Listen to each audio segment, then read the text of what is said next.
Good morning students. आज मैं फिर से आप लोगों के सामने कक्षा 12 का बीतान भाग 2 से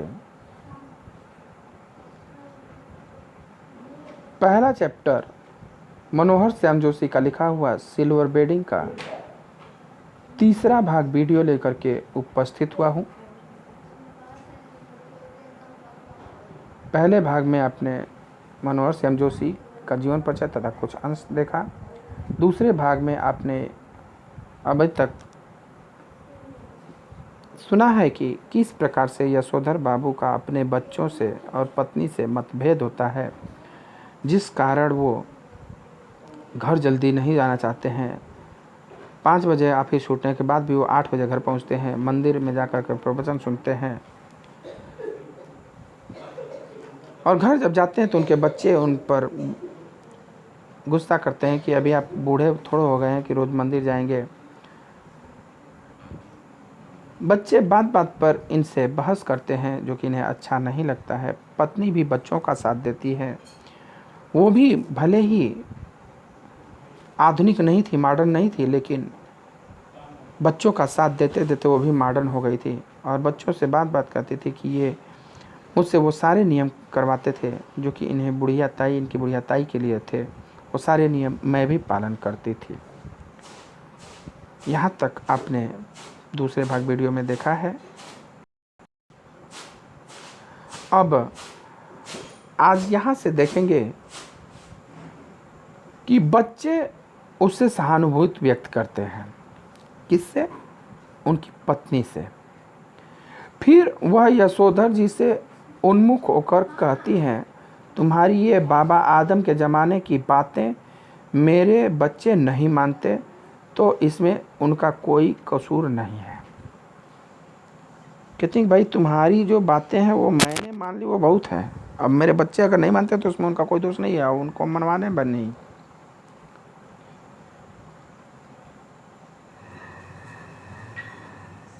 मैं भी इन बातों को उसी हद तक मानूंगी जिस हद तक सुविधा हो। अब मेरे कहने से वह सब ढोंग ढकोसला हो नहीं सकता, साफ साफ बात। कहते मैं भी वहीं तक अब मानूंगी, मैं मानती हूँ वही बहुत है, लेकिन मैं भी अब वहीं तक मानूंगी जहाँ तक मुझे सुविधा हो, यानी कि अच्छा लगता हो। समझ लीजिए। और मेरे बच्चे तो अब कतई नहीं मानेंगे वो सब बातें। धर्म कर्म कुल परंपरा सबको ढोंग ढकोसला कहकर घरवाली आधुनिकताओं सा आचरण करती है। तो यशोधर बाबू सानियल बुढ़िया चटाई का लहंगा या बूढ़ी मुहासे लोग करे तमाशे कहकर उसके विद्रोह में को मजाक में उड़ा डालते थे। देना था कुछ कहते हैं, लेकिन कहते वाह वाह मैं भी नहीं मानूंगी। अरे धर्म कर कुल परंपरा सब ढोंग ढकोसला कहकर घर वाली आधुनिकताओं से आचरण करती है। तो कहते हैं वाह वाह वाह वाह।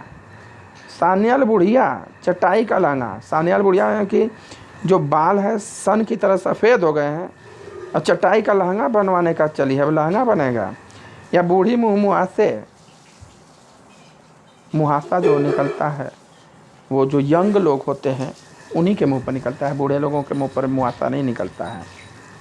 अगर निकले तो वो दिखावा कर रहे हैं। बूढ़ी मुहासे और लोग करतवासे कहकर उनका विद्रोह को मजाक में उड़ा देते थे, अनदेखा कर देना चाहते हैं, लेकिन यह स्वीकार करने को बाध्य भी हो जाते हैं कि तमाशा स्वयं उनका बन रहा है। वो उन सबको अनदेखा करना चाहते हैं, उन सबों का मजाक उड़ाना चाहते हैं, लेकिन ये जानते थे कि कहीं न कहीं मजाक हमारा बन रहा है। जिस जगह किशनदा का क्वार्टर था उसके सामने खड़े होकर एक गहरा निश्वास छोड़ते हुए यशोधर जी ने अपने से पूछा कि क्या यह बेटर नहीं रहता कि किशनदा की तरह घर गृहस्थी का बवाल ही न पाला होता और लाइफ कम्युनिटी के लिए डेडिकेट कर दी होती।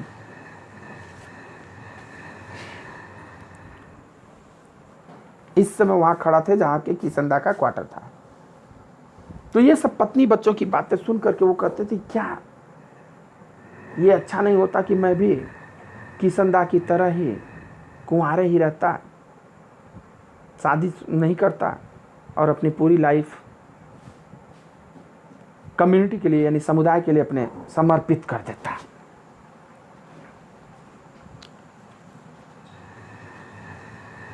डेडिकेट कर देता है, समर्पित कर देता। फिर उनका ध्यान इस ओर गया कि बालजती किशनदा का बुढ़ापा सुखी नहीं रहा।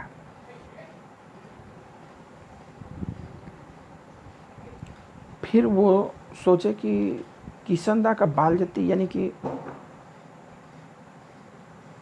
जवानी जैसा बचपना जैसा बुढ़ापा उनका अच्छा नहीं बीता था। देखिए बचपना हो बुढ़ा जवानी हो तो आपको तो अपने बलबूते से कैसे बीत जाता है, लेकिन बुढ़ापे के लिए परिवार की आवश्यकता पड़ती है, पत्नी और बच्चों की आवश्यकता पड़ती है। बुढ़ापा सुखी नहीं रहा। उसके तमाम साथियों ने हौज खास ग्रीन पार्क कैलाश कहीं न कहीं ज़मीन ली, मकान बनवाया, लेकिन उसने कभी इस ओर ध्यान ही नहीं दिया। उनके तमाम जो साथी थे, सहकर्मी थे, नौकरी करते हुए कहीं न कहीं ज़मीन ले लिए थे और मकान बनवा लिए थे, लेकिन जब भी इनसे बात हुई तो ये इस पर ध्यान ही नहीं देते थे। कह रहे क्या मकान बनाना है, सब चलेगा, ठीक है वैसे ही चलेगा। रिटायर होने के 6 महीने बाद जब उसे क्वार्टर खाली करना पड़ा तब हद हो गई। जब रिटायर हुए तो अब रिटायर हो तो सरकारी क्वार्टर छोड़ना पड़ा, तो अब हद हो गई, मतलब सारी हदें टूट गई। उसके द्वारा उपकृत इतने सारे लोगों में से एक ने भी उसे अपने यहाँ रखने की पेशकश नहीं की। मतलब उत्तराखंड से आए हुए तमाम लोगों को अपने यहाँ रखते थे कि जब तक तुम्हारा व्यवस्था नहीं हो जाता तब तक यहाँ रहो, खाओ पियो, लेकिन उनमें से किसी ने भी ये नहीं कहा कि भाई अब आप रिटायर हो गए, आपका क्वार्टर भी छिन गया, तो आप चलिए हमारे मकान में रह लीजिए।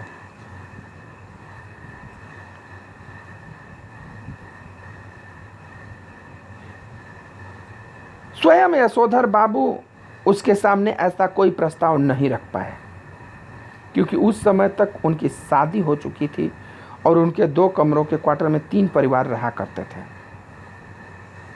स्वयं यशोधर बाबू भी नहीं पेशकश करते किए कि चलिए भाई हमारे यहाँ रह लीजिए, क्योंकि उनकी शादी हो चुकी थी।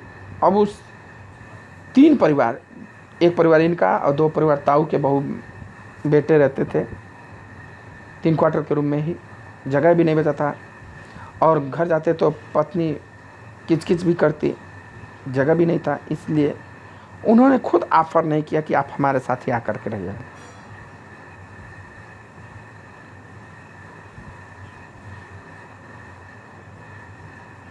किशनदा कुछ साल राजेंद्र नगर में किराए का क्वार्टर लेकर के रहा और फिर अपने गांव लौट गया, जहां साल भर बाद उनकी मृत्यु हो गई। यही देखिए उपेक्षित होते हैं। कुछ दिन तो राजेंद्र नगर क्वार्टर किराया लेकर के रहे, तो 4-6 महीने, फिर चले गए घर, गांव चले गए और गांव में साल भर के अंदर ही उनकी मौत हो गई। ज़्यादा पेंशन खा नहीं सके वो। विचित्र बात यह है कि उसे कोई भी बीमारी नहीं हुई, बस रिटायर होने के बाद मुरझाता सूखता ही चला गया। जो सारी जीवन दूसरों के लिए समर्पित किया, रिटायर होने के बाद बिल्कुल अकेले हो गए। और जब व्यक्ति बुढ़ापे में अकेले हो जाए ना तो जल्दी उसका देहांत हो जाता है, ये समझ लीजिए। जब उससे कोई बोलने बात करने वाला नहीं होता है तो उसका मौत निश्चित है, जल्दी ही। तो वो एकदम सूखते चले गए, कमज़ोर होते चले गए, कमज़ोर होते होते मर गए बिना किसी बीमारी के। जब उसके एक बिरादर से मृत्यु का कारण पूछा तो उसने यशोधर बाबू को यही जवाब दिया, जो हुआ होगा, यानी पता नहीं क्या हुआ। उनके गांव का ही एक आदमी से उन्हें पता चला कि किशनदा मर गए हैं, तो भाई क्या हुआ था, कहते पता नहीं, जो हुआ होगा। यानी कि कोई ये पता करने वाला भी नहीं रहा कि उनकी मृत्यु कैसे हो गई, कि उनकी मृत्यु कैसे हो गई। अर्थात यह है कि किशनदा की मृत्यु का कारण जानने की इच्छा भी किसी में नहीं थी।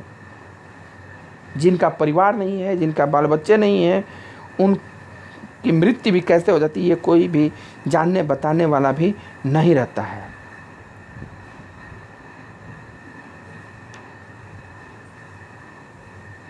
तो जब इनके मन में एक बार ख्याल आया कि मैं भी किशन दा की तरह शादी नहीं करता तो सही होता, कम से कम पूरा जीवन सुकून से रहता और अपना सारा कमाई समर्पित कर देता। लेकिन जब वो उसके बारे में सोचे, उनकी मौत के बारे में, तो इन्हें लगा कि नहीं, ये भी ठीक नहीं है। कि जिन लोगों के बाल बच्चे नहीं होते, घर परिवार नहीं होता, उनकी रिटायर होने के बाद जो हुआ होगा से भी मौत हो जाती है। क्योंकि जिन लोगों के बच्चे नहीं होते, शादी विवाह नहीं होता है, रिटायर होने के बाद, जब तक रिटायर है, पैसा है, तब तक तो आपके पास सब कुछ है, सब लोग आपसे दोस्ती निभाएंगे, रिश्तेदारी निभाएंगे। लेकिन जब आप रिटायर हो जाएंगे ना, जब तनख्वाह आना बंद हो जाएगा, तो फिर कोई नहीं पूछेगा आपकी मौत कैसी हुई, आपकी तबीयत कब खराब हुई, कोई जानने वाला भी नहीं होगा। यह जानते हैं यशोधर जी, बच्चों का होना भी जरूरी है। यह सही है कि यशोधर जी के बच्चे मनमानी कर रहे हैं और ऐसा संकेत दे रहे हैं कि उनके कारण यशोधर जी को बुढ़ापे में कोई विशेष सुख प्राप्त नहीं होगा। लेकिन यशोधर जी अपने मर्यादा पुरुष किशन दा से सुनी हुई यह बात नहीं भूले हैं कि गधा पचीसी में कोई क्या करता है, इसकी चिंता नहीं करनी चाहिए। यशोधर को विश्वास नहीं होता, यद्यपि तथापि किशन दा बताते हैं, क्योंकि बाद में हर आदमी समझदार हो जाता है। कहते हैं कि भाई जब तक आदमी गधा पचीसी अर्थात वैसा समय, मौज मस्ती का समय, मौज मस्ती में व्यक्ति क्या करता है, क्या कहता है, उस पर ध्यान नहीं देना चाहिए। जब व्यक्ति जिम्मेदार होता है, बड़ा होता है, तो खुद अपने आप सब समझ जाता है, समझदार हो जाता है। यद्यपि युवा यशोधर को विश्वास नहीं होता, तथापि किशन दा बताते हैं कि किस तरह मैंने जवानी में 50 किस्म की खुराफात की हैं। जब युवा थे, उनको विश्वास नहीं होता कि बच्चे सुधर भी सकते हैं, लेकिन फिर भी बताते हैं कि जब मैं जवान था तो मैंने कितनी खुराफातें की, कितनी शैतानियाँ की, लेकिन देखो आज मैं कितना सुधरा हुआ हूँ, कितना सुलझा हुआ हूँ।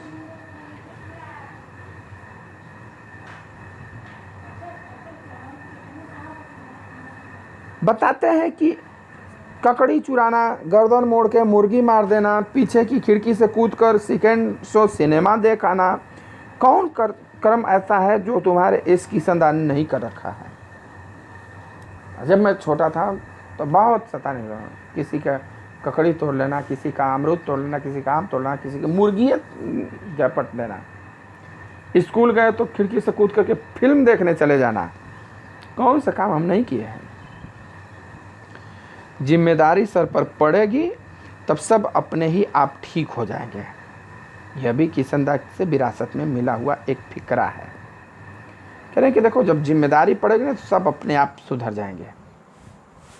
वो बात बात पर यही कहा करते थे। फिक्रा है मतलब कि उनका भी एक तुक ताल है।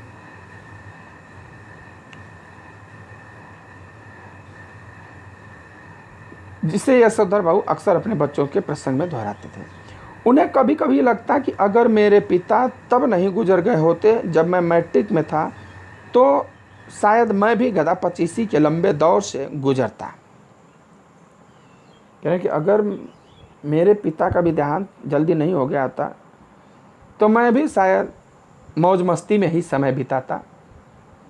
इतनी जल्दी नौकरी करने के लिए नहीं आता, इतनी जल्दी जिम्मेदारियां नहीं उठाता।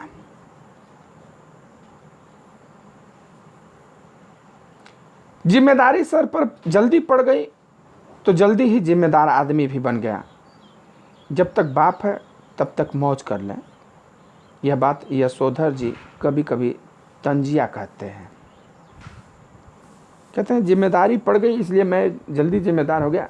ये लोग भी जब तक मैं हूँ तब तक मौज मस्ती कर लें, तंजिया करते हैं यानी व्यंग करते हैं। कहते हैं बेटा जब तक मैं हूँ तब तक कर लो तुम लोग गदा पचीसी मौज मस्ती, नहीं रहूँगा तब समझ में आएगा। लेकिन कहते हुए उनके चेहरे पर जो मुस्कान खेल जाती है वह बच्चों पर यह प्रकट करती है कि बाप को उनका सनात होना, गैर जिम्मेदार होना कुल मिलाकर अच्छा लगता है। हंस देते हैं फिर भी हंसते हैं तो ये अच्छा लगता है कि नहीं, बच्चों का सनात होना यानी बाप का साया होना अच्छा है, और बच्चों का गैर जिम्मेदार होना भी ठीक है। चलिए बच्चे हैं, जब तक हम जिम्मेदारी उठा रहे हैं तब तक इनका गैर जिम्मेदाराना हरकत ठीक है। यशोधर बाबू कभी कभी मन ही मन स्वीकार करते हैं कि दुनियादारी में बीवी बच्चे उनके अधिक सुलझे हुए हो सकते हैं, लेकिन 2 के 4 करने वाली दुनिया ही उन्हें कहाँ मंजूर है जो कि उनकी रीति मंजूर करे। वे स्वीकार करते हैं कि आजकल दुनियादारी में जो 2 का 4 नहीं करता है, नहीं इधर की उधर बात नहीं करता है, बात का बतंगड़ नहीं बनाता है, ऐसे लोगों को दुनिया नहीं मानती है।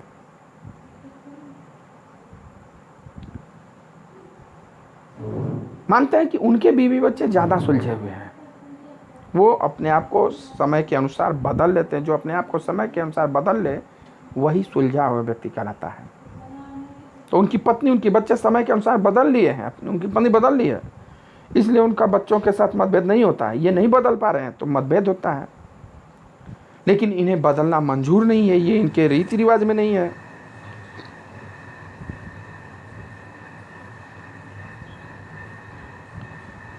दुनियादारी के हिसाब से बच्चों का यह कहना सही हो सकता है कि बब्बा ने डीडीए फ्लैट के लिए पैसा न भर के भयंकर भूल की है। दुनियादारी के लिए बच्चे कहते हैं कि डीडीए फ्लैट जब सब लोग अलॉट करा रहे थे, सब लोग पैसा भर रहे थे, तो इन्होंने नहीं भर कर कितना बड़ा भूल किया है। जब नौकरी खत्म हो जाए तब हम लोग कहाँ जाएंगे। किंतु समहाउ यशोधर बाबू को किशनदा की यह उक्ति अब भी जचती है, मूर्ख लोग मकान बनाते हैं, सयाने उनमें रहते हैं। देखिए किशनदास भी जब उनके दोस्त वगैरह मकान खरीद रहे थे, ज़मीन खरीद रहे थे, तो कहते रहे मूर्ख लोग मकान बनाते हैं। जो समझदार लोग तो उसमें करते हैं ना किराया दे करके। हम आजकल के ज़माने में 10-15 लाख 20 लाख का ज़मीन खरीदो, फिर 25-30 लाख लगा करके मकान बनाने की 50-60 लाख रुपया फंसाओ और 50-60 लाख रुपया जमा कर दो, तो उसके इंटरेस्ट से भी कम पैसे में आप फर्स्ट क्लास किराए के मकान में रह सकते हो, आपका पैसा का पैसा बचा रहेगा। ऐसा किशनदा समझाते थे।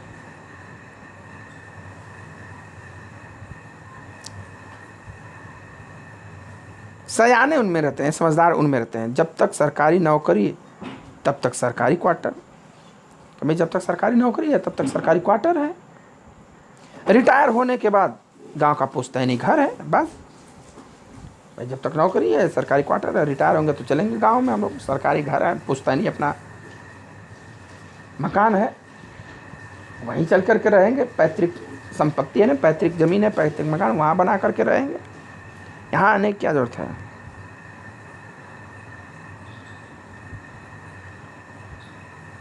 गांव का पुश्तैनी घर टूट फूट चुका है और उस पर इतने लोगों का हक है कि वहाँ जाकर बसना, मरम्मत की जिम्मेदारी ओढ़ना और बेकार के झगड़े मोल लेना होगा। इस बात को यशोधर जी अच्छी तरह समझते हैं। यह गाँव का जो घर मकान है वो टूट फूट गया है और इतने दर्द याद हैं उस पर, इतने हिस्सेदार हैं कि उनसे पहले बंटवाना, फिर टूटे फूटे मकान का मरम्मत कराना, उसकी जिम्मेदारी लेना, ये टेढ़ी खीर है, ये भी ये जानते हैं।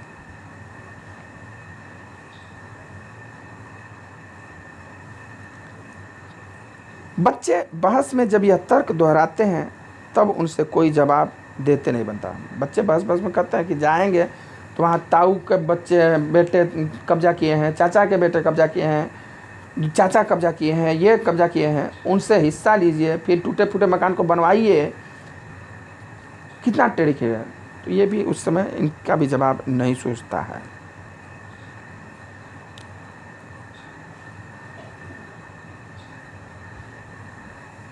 खैर चलिए, आज की वीडियो में इतना ही। अब अगले भाग में जल्दी हम अगला वीडियो लेकर के आएंगे। तब तक के लिए अगर इस पार्ट में से कोई, इस वीडियो से कोई समस्या हो, कोई बात समझ में नहीं आए, तो आप हमसे पूछ सकते हैं फ़ोन करके, कमेंट करके। धन्यवाद।